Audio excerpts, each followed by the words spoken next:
Yes, Madam Chair. Okay. Tapos meron pang 43 billion pesos.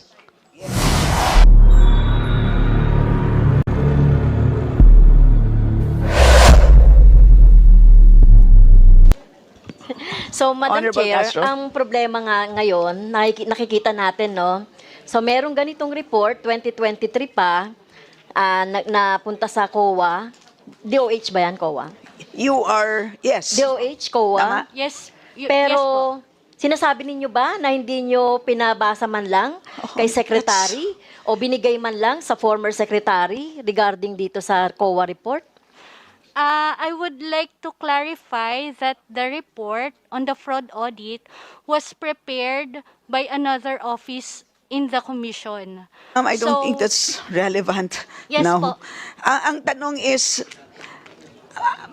hindi ba kayo nag-uusap ng mga tao po doon sa DOH?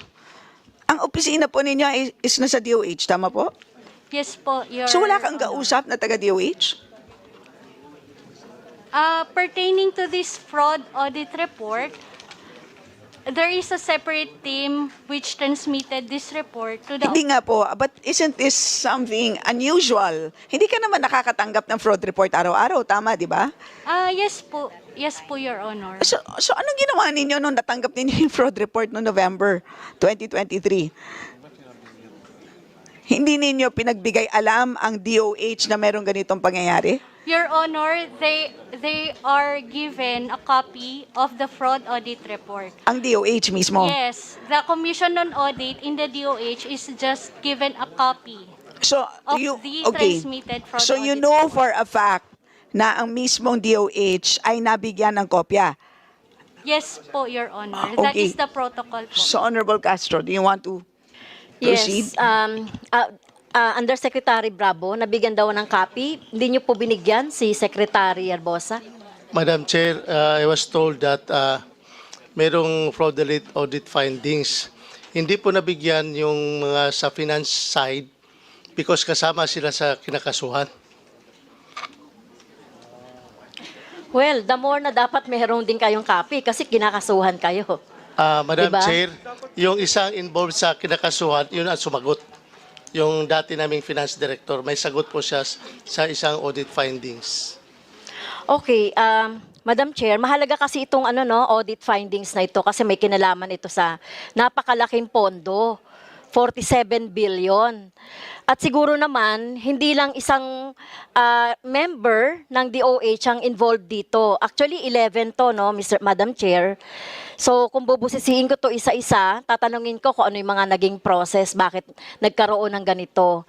So, Madam Chair, diretso na lang po ako kay, kay Secretary, former Secretary Duque. So, you have your office transferred 47.6 billion to PSDBM without the MOA. Tama po ba, Madam Chair? Tama po. Hindi po kami nag-MOA batay po sa PSDBM Manual of Procedures. Hindi daw po sila from the very start requiring MOAs for common use supplies and equipment. And the PSDBM is here, Madam Chair, to perhaps validate what I said. Okay, mamaya na po ang PSDBM. Marami rin po akong tanong dyan, Madam Chair. So walang MOA. So, ibig niyo sabihin, ipinagkatiwala niyo na lang po itong 47.6 billion sa PSDBM, walang terms of reference between parties, including yung mga technical specifications or quality standards ng mga items to be procured, delivered, or schedule and remedies in case of default. So, basta binigay niyo lang po yan. Para saan po yan? Ano pong mga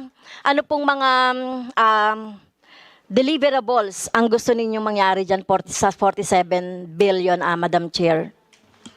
Madam Chair, yung pong transfer ng funds, yan po ay batay sa 5 o 6 na batas. Yung letter of instruction 799 EO 359, yung AO 285, reiterated twice in the General Appropriations Act. Yes, Madam Chair, with due respect, former Secretary, no, ang tanong ko po, yung 47 billion na yan, ay para saan yan? At ano-ano? Ano ba ang mga equipments? Yan ba ay mask? Yan ba ay COVID-19, ano man yung pangangailangan yan? So, wag po niyo po akong bigyan ng mga batas-batas na may kinalaman doon sa legality ng transfer. Ang tanong ko po ay kung ano po, saan niyo po gagamitin yan o bakit ibinigay nyo ng buong-buo. Sa PSDBM, wala man lang kayong MOA, wala man lang kayong nilagay na ano bang mga items ang kailangan ninyo, yung mga terms and condition, etc. Kasi alam ko po may mga standard din kahit na yung mask, kahit na yung face shield, kahit na COVID-19 vaccine, di ba? Meron dapat yan. So, wala lang, binigay nyo lang dahil may ganyang may mga sinasabi kayong batas po. At ang isa pa po, ito ay inauthorize ni former President Duterte. Tama. In his public pronouncements, the transfer was done because of the public health emergency which he declared sometime in March. Yung pong katanungan, ibalik lang po, Madam Chair, may listahan na po ang procurement supply chain management ng DOH kung pwede po ang Madam Chairperson to instruct the DOH procurement supply chain to furnish a copy of all the items that were procured with this Yes. amount, Yes. Madam Chairperson. Yes, thank you, Madam Chair. Kasi sinasabi niyo po kasi, former Sec, sinasabi ninyo dahil sinasabi niyo mga batas. Pero ang tinatanong ko po ay kung kayo mismo ang nag-order sa PSDBM ng mga ganitong items. So sa inyo po ba nanggaling yung mga items na in-order? O yung PSDBM yung nag-decide kung ano lang yung mga dapat na bilhin? Hindi ho. Galing ho sa DOH kasi end user ho kami. So, yan po, may mga opisina yan ng DOH po na nagbibigay sila ng kanilang mga pangangailangan sa panahon ng pandemya. In fact, ang binibigay po ng DOH, which I considered as de facto parang contract, yung agency purchase request. Kasama po yan. Kasama din po yung listahan ng mga kinakailangan common use supplies and equipment. Kasama po yung quantities, kasama po yung price, kasama po yung technical specification na mula naman po sa mga iba't ibang mga opisina na may kakayahan na magbigay ng kung ano ba yung standards. For example, ang KN95 mask. Hindi naman po basta-bastang mask lang. Okay, Ano po? maputol ko po kayo dyan, Madam Chair.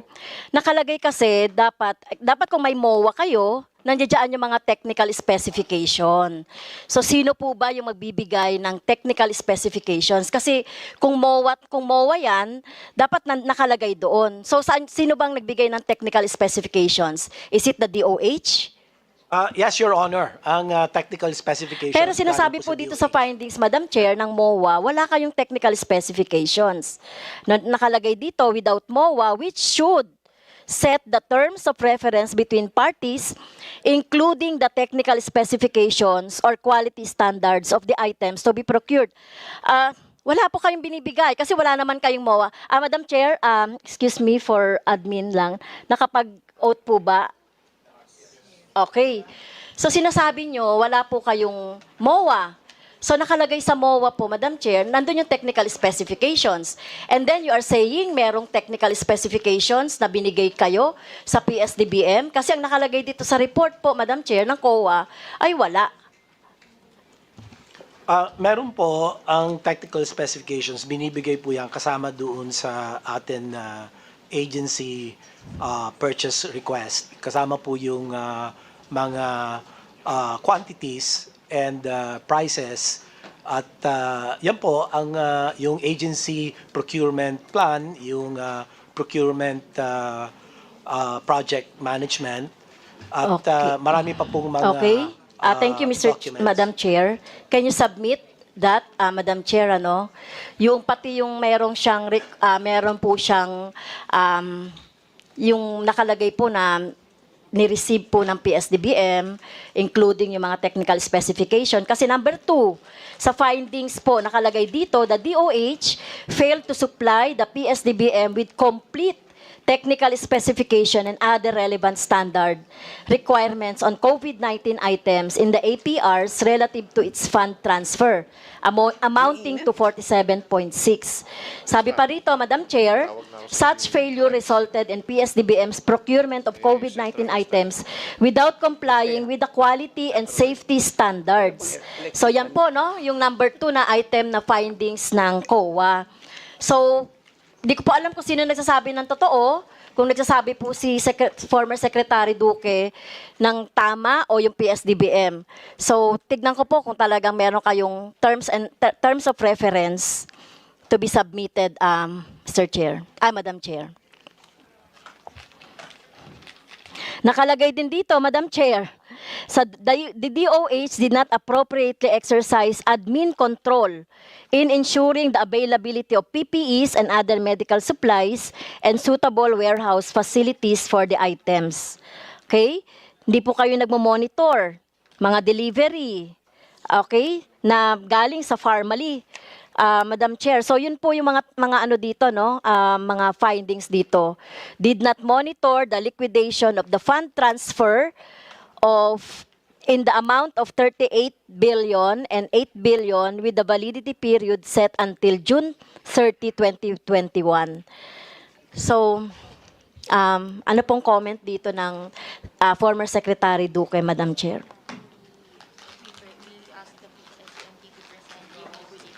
Yung sa amin pong mga regular na EXICOM meetings ng Department of Health, nagbibigay po ng status report ang atin pong procurement and supply chain management team patungkol po sa ano na ba yung mga na-release na mga pondo, kalakip ng APR at yung allocation list at yung mga sari-sari pa pong mga dokumento. Ako po ay nakikiusap na kung pwede po yung procurement supply chain management ng DOH ay magbigay po ng mga dokumento patungkol po dito. At pangalawa po, meron pong sagot ang Department of Health dito sa consolidated comments and justifications doon po sa fraud audit na isinagawa ng COA. Ito po noong September 2021, Madam Chairman. But hindi ko pa ho natatanggap yung November na sinasabi ninyo noong 2023 kasi ako po ay nagtapos ng pagiging kalihim noong June 30, 2022. So, ang reference po ay ito, bibigyan ko po kayo ng kopya para po malinaw yung inisa-isa pong kasagutan ng Department of Health. In fact, kung hindi po ako nagkakamali, yung OIC ng DOH, si Yusek Vergere, ang lumagda, no, doon sa kasagutan ng DOH. Inisa-isa po ang mga kasagutan doon sa fraud audit report ng COA. Okay, so ang hawak ko lang po ngayon, Madam Chair, ay yung fraud audit report ng November 16, 2023. So ang ibig sabihin, meron pa rin po palang ibang fraud audit report na yun po yung pinagbabasihan ng mga sagot niyo po, Madam Chair, Secretary Duque. Yung pong sa November 23, parang preliminary audit. November final 22. daw. So hindi ko na po, hindi na po ako magsasalita doon kasi 2023 po yun, ma'am. Secretary, Pero, sige. so that COA report that you are referring to, anong date po yun? September 2023. September 24, 2021 as amended. Pero ito,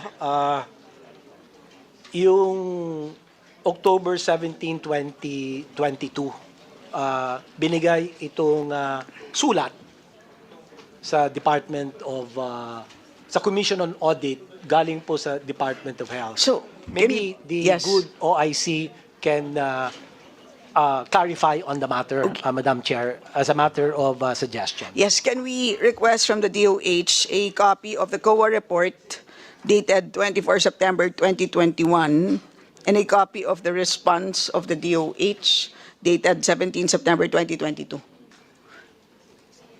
If you have them now, could you kindly forward those to our committee secretariat? Thank you. Honorable Garin? May I proceed, Madam Chair?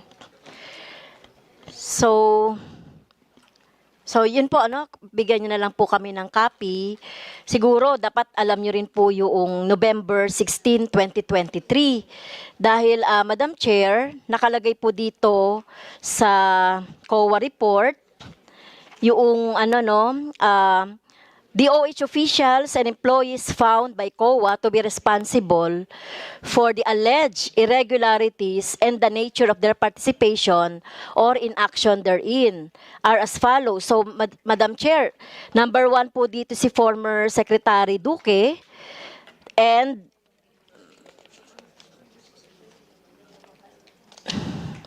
and 10 others.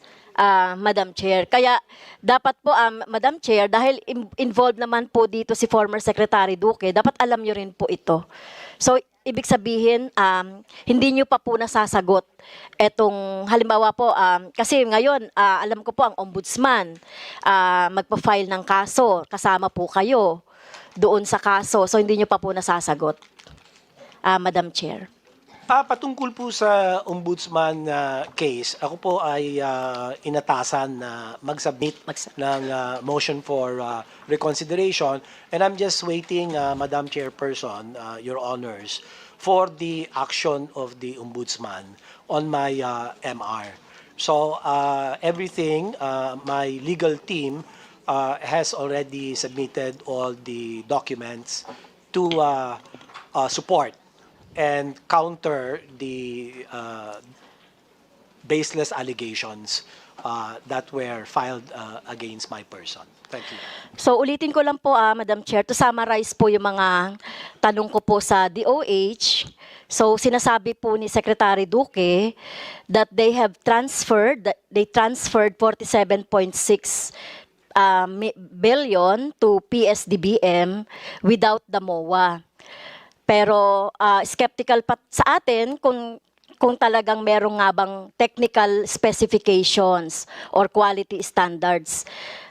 Yan, number 1. Number 2, so sinasabi po, din po sa atin na ni Secretary Duque, Madam Chair, sa utos po ni dating Presidente Duterte ay nagkaroon ng ganito, na transfer itong 47.6 billion. Tama po ba? Please say yes or no. Publicly, this was made by the President in our meetings in the weekly meet or talk to the people. Okay. So, clear po yun, no? 47.6 billion to be transferred to PSDBM. No? Publicly announced by the former President Duterte na mai-transfer yan. So, number 2, Madam Chair, sinasabi niyo po ba na meron kayong monitoring noong paggastos ng PSDBM ng pera nung 47.6? So kung meron, Madam Chair, paki-submit po. O kung nandiyan po yung in charge, Madam Chair. So sino po ba Secretary Duque yung in charge? Nandito ba siya? Pwede ko bang matanong kung talagang totoo na meron talagang monitoring nung mga pondong lumalabas sa PSDBM? Meron kayong minomonitor nyo yun? Madam Chair, may I ask the responsible personnel from DOH?